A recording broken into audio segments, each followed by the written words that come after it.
प्यारे दर्शकों, मैं भी आपसे जुड़ना चाहता हूं और आप भी मुझसे जुड़ जाइए। चैनल को सब्सक्राइब करके बेल आइकन दबा दीजिए ताकि हम हमेशा जुड़े रहें। नमस्कार, जय श्री राधे। मैं अंकुर जोशी आप सभी का अंकुर एस्ट्रोलॉजी चैनल में बहुत बहुत स्वागत करता हूं। मेरे प्रिय साथियों, 2023 का जो मार्च माह है वह धनु लग्न वालों के लिए कैसा रहने वाला है, आज हम ये समझेंगे। देखिए, स्क्रीन पर जो आपको कुंडली दिखाई दे रही है, इसमें आप मार्च माह के प्रारंभ में ग्रहों की स्थिति को समझ सकते हैं। इसके अलावा मार्च माह में ग्रहों का जो राशि परिवर्तन है वह कब कब होना है, यह भी आप देख सकते हैं। देखिए, इन सभी ग्रहों की स्थिति के आधार पर ही आज हम जो है मार्च माह के राशिफल को समझने वाले हैं। मेरे प्रिय साथियों, यदि आप बिल्कुल शून्य से ज्योतिष का ज्ञान प्राप्त करना चाहते हैं तो हमारे ऑनलाइन बैच भी चलते रहते हैं। उससे जुड़कर जो है आप बिल्कुल शून्य से ज्योतिष का ज्ञान प्राप्त कर सकते हैं। स्क्रीन पर दिए नंबर पर व्हाट्सएप करें, आपको जानकारी प्राप्त हो जाएगी। इसके अलावा यदि अभी तक आपने मेरे चैनल को सब्सक्राइब नहीं किया है तो सब्सक्राइब करके बेल आइकन अवश्य ही दबा दीजिएगा। देखिए, एक बात जो है बहुत ही महत्वपूर्ण है। यह जो मार्च का राशिफल हम अभी समझ रहे हैं, यह ग्रहों के वर्तमान गोचर पर आधारित है और गोचर जो है अपने आप में स्वतंत्र फल नहीं दे सकते हैं। तो सटीक फलादेश के लिए अपनी कुंडली में ग्रहों की स्थिति के साथ साथ ग्रहों की दशा अंतर्दशा देख लेना भी अत्यंत ही आवश्यक होता है। क्योंकि देखिए, बहुत से लोगों की कुंडली जो है वह धनु लग्न की होगी, तो सभी को समान फल प्राप्त नहीं हो सकते हैं।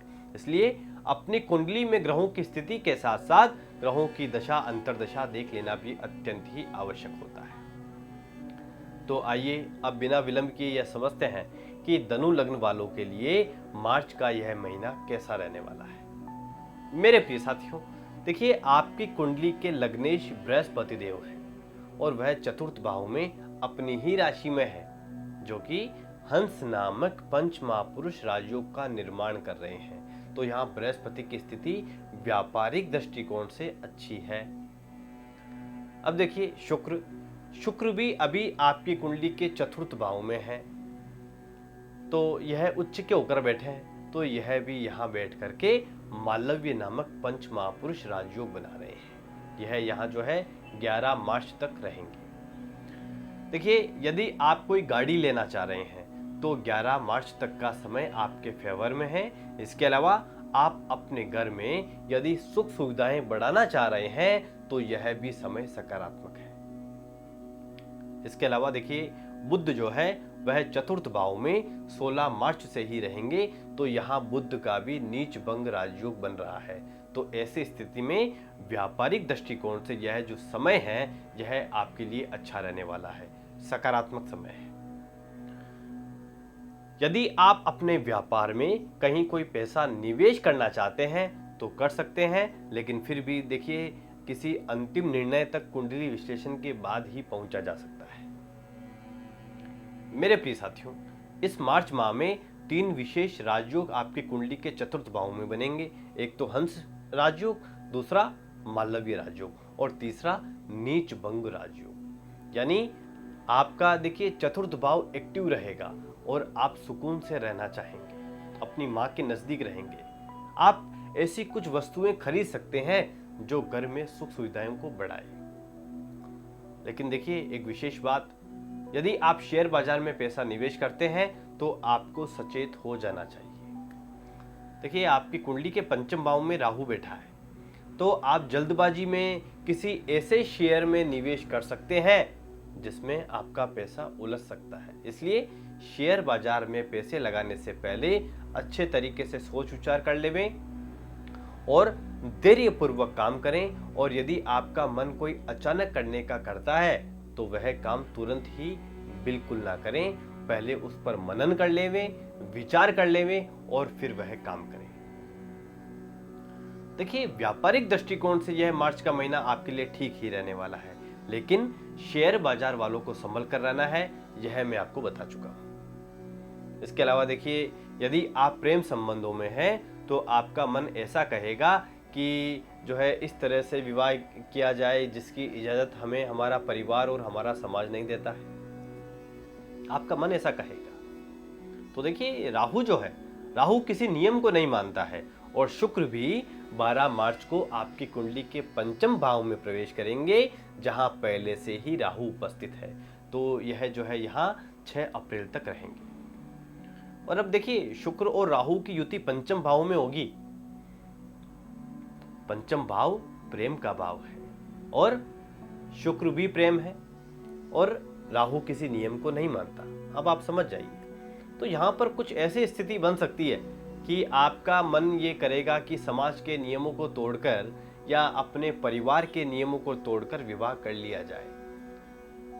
देखिए आपको ऐसा नहीं करना है। यदि आप ऐसा करेंगे तो उलझ भी सकते हैं।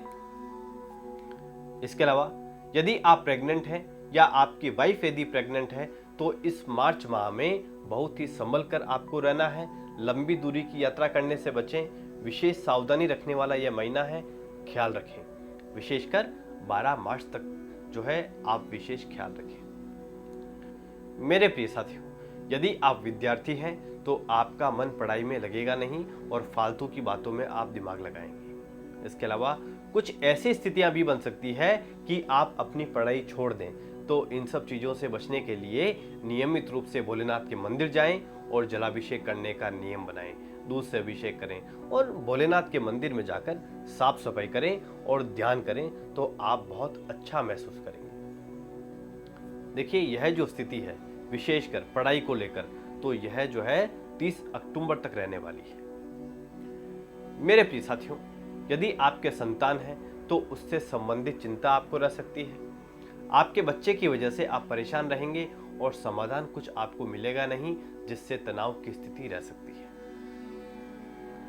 मेरे प्रिय साथियों, यदि आप अभी जॉब की तलाश कर रहे हैं तो प्रयास यह कीजिएगा कि मार्च में आपकी जॉब लग जाए, अन्यथा कुछ समय आपको और इंतजार करना होगा। मेरे प्रिय साथियों, 19 और 20 मार्च को चंद्रमा आपकी कुंडली के तीसरे भाव में रहेंगे जहां पहले से ही शनि उपस्थित है, तो विश्व योग बनेगा। इसके अलावा इन 2 दिनों में चंद्रमा अपनी ही राशि से षडाष्टक दोष में रहेंगे, जिससे आपको मानसिक चिंता रह सकती है, टेंशन रह सकती है। इसके अलावा आपको जो है अपने भाइयों के साथ तालमेल बैठाने में भी परेशानी हो सकती है। तो इन 2 दिनों में भोलेनाथ के मंदिर जाएं, जलाभिषेक अवश्य ही करें। मेरे प्रिय साथियों, यदि आप प्रेम संबंधों में हैं तो 8, 9, 10, 24 और 25 मार्च जो है आपके लिए सकारात्मक दिन है, अच्छे दिन है। देखिए वैवाहिक संबंधों के लिए यह समय ठीक है, लेकिन 13 मार्च से ही गुस्सा करने से बचें। हो सकता है कि छोटी मोटी बातों पर ही आपको गुस्सा आ जाए और आपके पार्टनर के साथ कुछ अनबन की स्थिति रहे, इसलिए धैर्यपूर्वक काम लें और गुस्सा ना करें। इसके अलावा यदि आप अविवाहित हैं तो अभी कुछ समय आपको और इंतजार करना होगा, कुछ विशेष स्थितियां अभी नहीं बन रही है। देखिए आपके लिए विशेष उपाय क्या है। आपको कुत्तों को शाम के वक्त ब्रेड या टोस्ट खिलाने हैं। यह प्रतिदिन जो है आप अपना नियम ही बना लेंगे। अब देखिए अमावस्या जो है वह 21 मार्च को है। इस दिन जो है आप अपने पितरों के नाम से कुछ दान धर्म अवश्य ही करें। गौ माता को हरा चारा खिलाएं और विष्णु सहस्त्रनाम का पाठ करें। विशेषकर विद्यार्थियों को अवश्य ही करना चाहिए। मेरे प्रिय साथियों, नवरात्रि जो है वह 22 मार्च से है और होली 6 मार्च को है। प्रदोष व्रत 4 और 19 को है। यदि आपकी कुंडली में चंद्रमा की स्थिति ठीक नहीं है और यदि आप किसी न किसी रूप से मानसिक तनाव में रहते हैं तो इन 2 दिनों में आप भोलेनाथ के अभिषेक करें, मंदिर जाएं। ऐसा करके आप बहुत सुकून महसूस करेंगे। उम्मीद करता हूं यह एपिसोड आपको अच्छा लगा होगा। यदि अच्छा लगा हो तो वीडियो को लाइक अवश्य ही कर दीजिएगा और यदि अभी तक आपने मेरे चैनल को सब्सक्राइब नहीं किया है तो सब्सक्राइब करके बेल आइकन अवश्य दबा दीजिएगा। मिलते हैं अगले एपिसोड में। जय श्री राधे, जय श्री राधे।